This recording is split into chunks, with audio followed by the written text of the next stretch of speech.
Hello everyone and welcome back to the Upper Tier Wrestling Weekly Podcast. We are here obviously to talk about AEW. I'm Dave and let's dive right into it. This week's AEW Dynamite comes from Greensboro Coliseum in Greensboro, North Carolina. We all know how iconic this town and this venue is to wrestling, and this week it hosted AEW Dynamite Wednesday just passed, and this week's Dynamite is Blood and Guts. It's one of my favorites. They've not done well with it in the past. I have high hopes for this one, so let's dive right into the opening contest.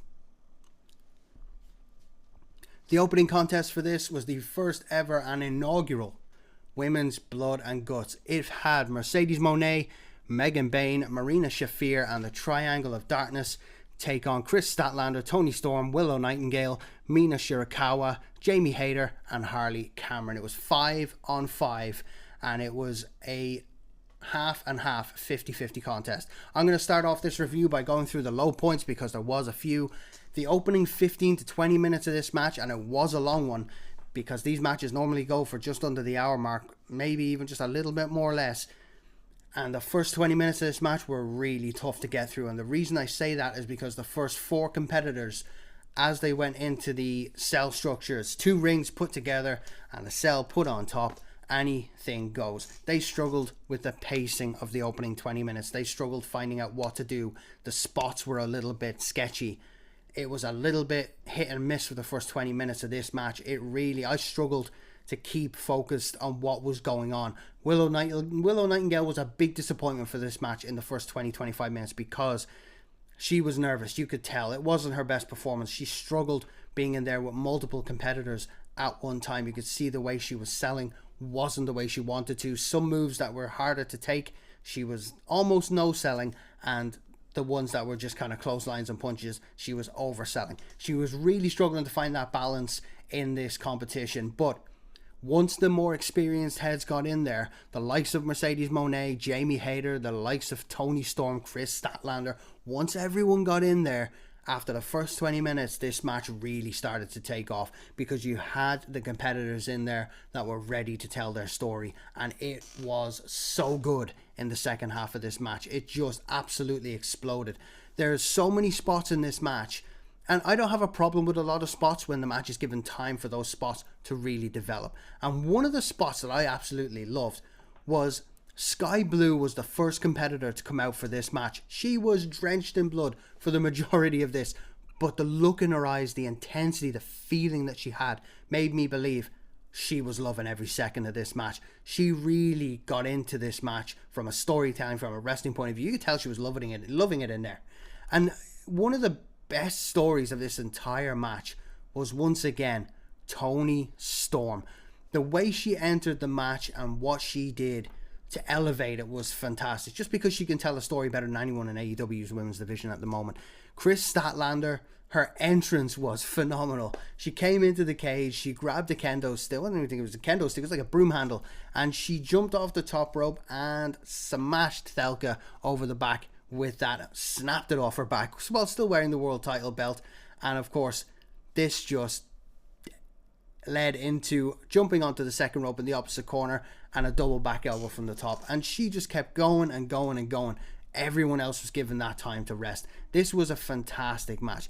Queen Amanita, it was just a little bit, they needed to give them a rest. They went outside, they had that little bit of a talk and a little bit of a story progression in there, but ultimately the wrestling and the gore in this match was so well handled. It was so well balanced. You had the spots that were a little bit, blood and guts, as it should be. It's the name of the show. But then you had the other aspects of the match where the wrestling really took center stage. They didn't take away from either side. They found a great balance for it, and you have Jamie Hayter to thank for that.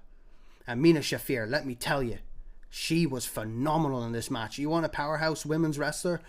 Keep an eye out for her because she is going places. I love this talent because she can really show a strong and just powerhouse of a women's wrestler right there. She had the attitude. She had the little bit of pissed off look in her face that, you love to see in these wrestlers, because this is just like, I'm here to kick ass, and that is it.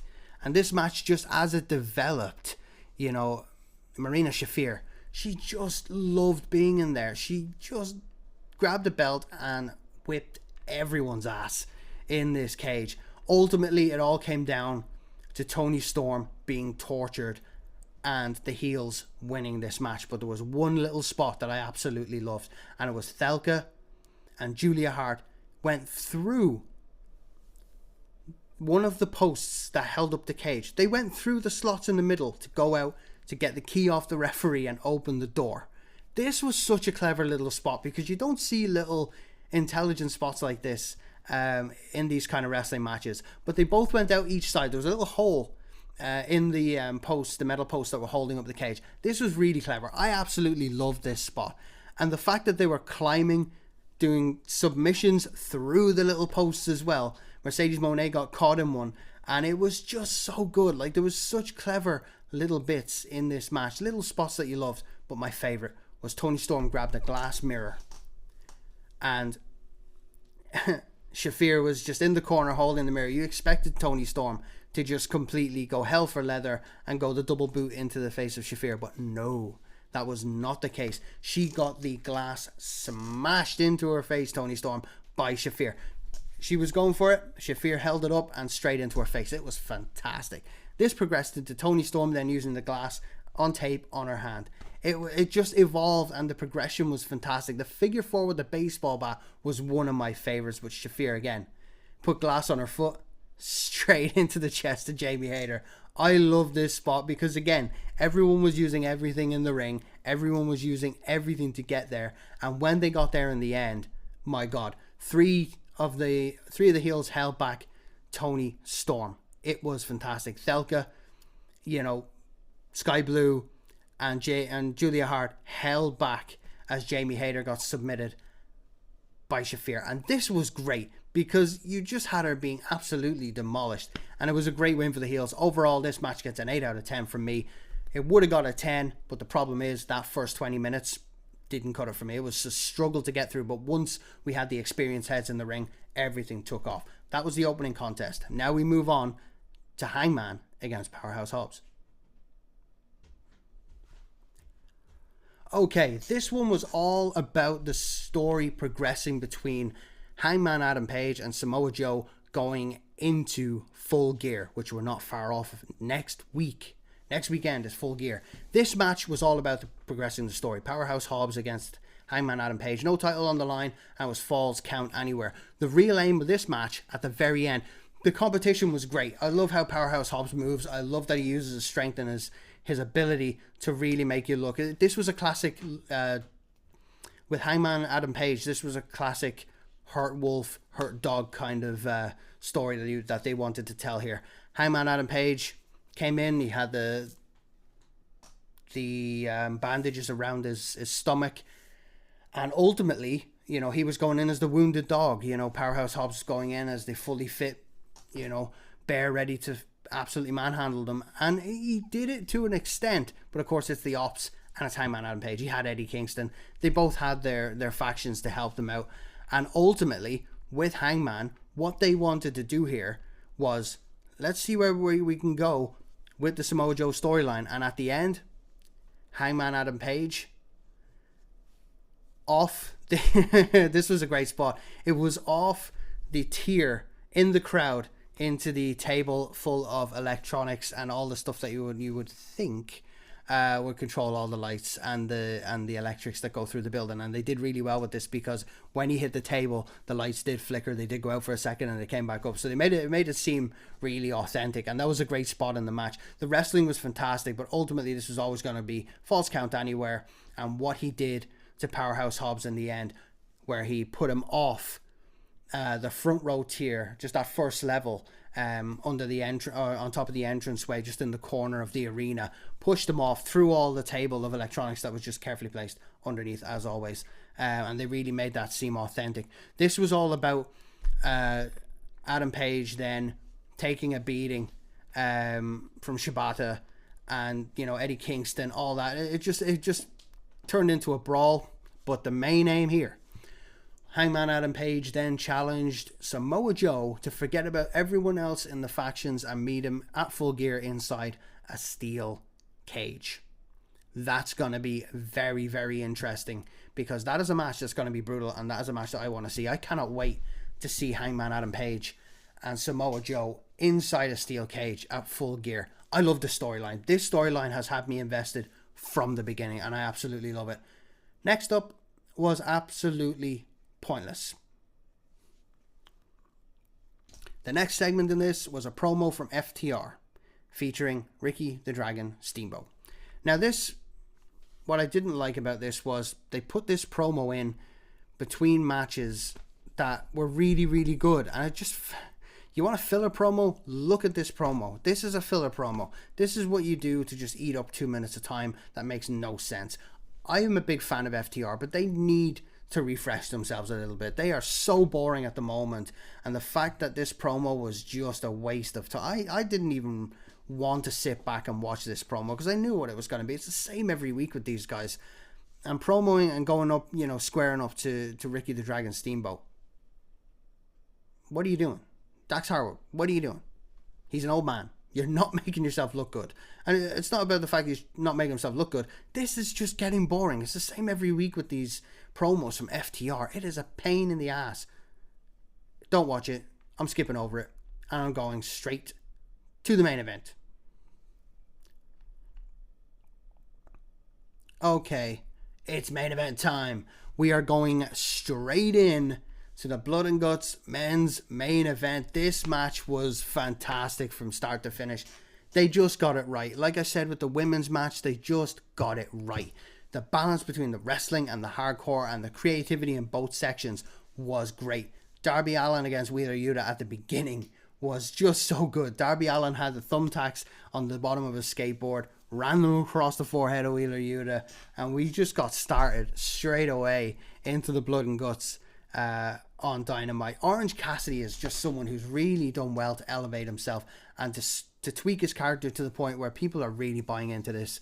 And I absolutely love Orange Cassidy at the moment. I used to think he was just a kind of one gimmick guy with the hands in the shorts, but he's really evolved now and he's really good at telling these stories. And his match against Claudio Castagnoli last week, if you haven't watched it from Dynamite last week, please do. It was a banger of a match, but this time we're inside a cell.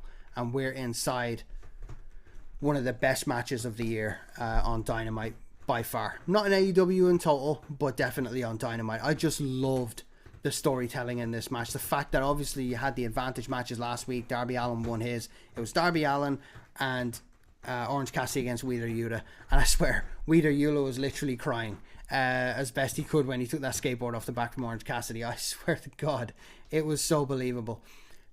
Then we had a bit of a shaky moment where Mark Briscoe was attacked backstage, in which case, we